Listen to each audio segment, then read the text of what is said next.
Hey guys, today I'm going to be showing you previous methods on how cards that were encrypted were used in the server and how people can use it in the server.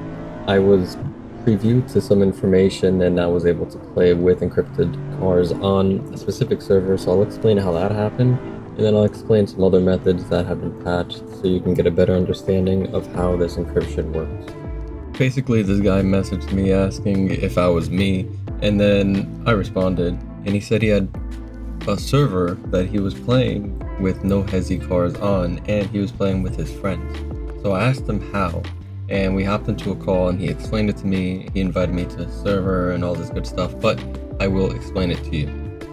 So the way this method worked was they had an Assetto server hosted on a computer that was different from the one they were playing on. You, as the user, join through a private IP address to the server that's connected within your own network.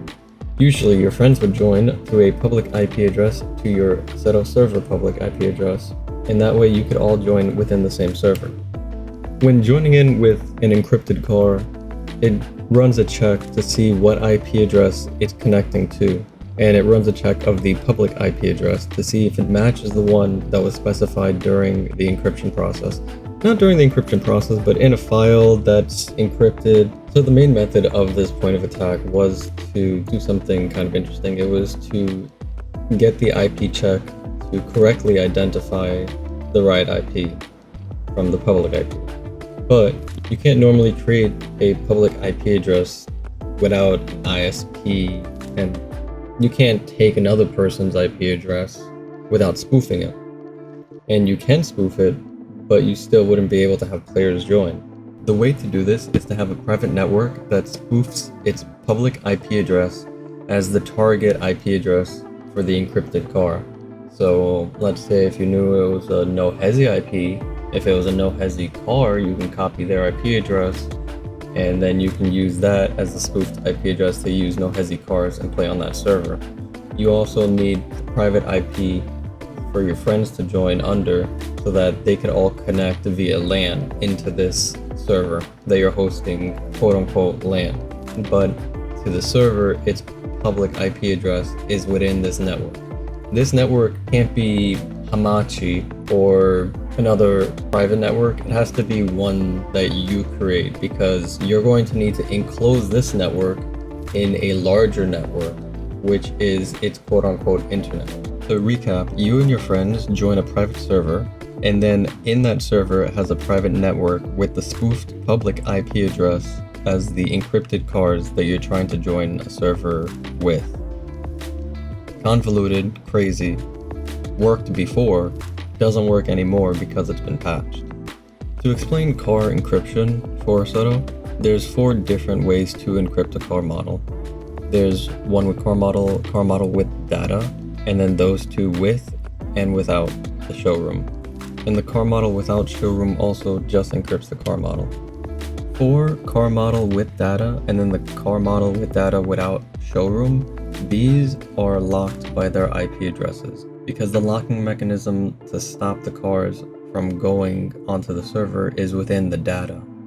For car model and car model without showroom, these are only locked for their car models, and their data can be manipulated or changed, or they can join onto a server without any issue.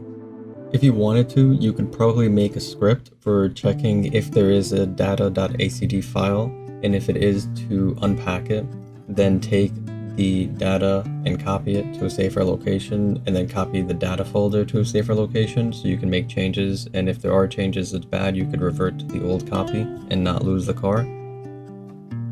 Delete the data.acd file, go into the data folder and change one of the files, and then see if you get a checksum error. If the car encryption is messed up, if the visuals are bad and it has a blue triangles, that means that is a car that is encrypted with its data. So you can use a script to check this automatically and then give you a list of cars that you can't use or cars that you can use and edit.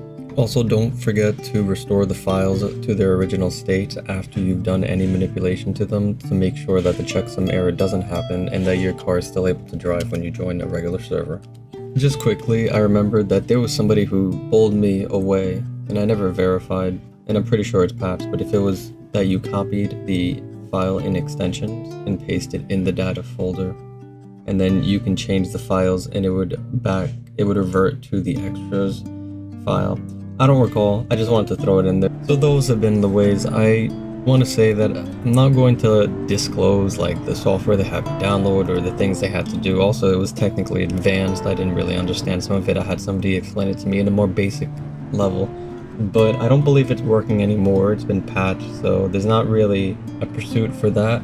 It's best to leave these cars as is, use them in the servers that you like, or recreate them in your own way using other regular cars. Get into the skill, learn, and give back to the community.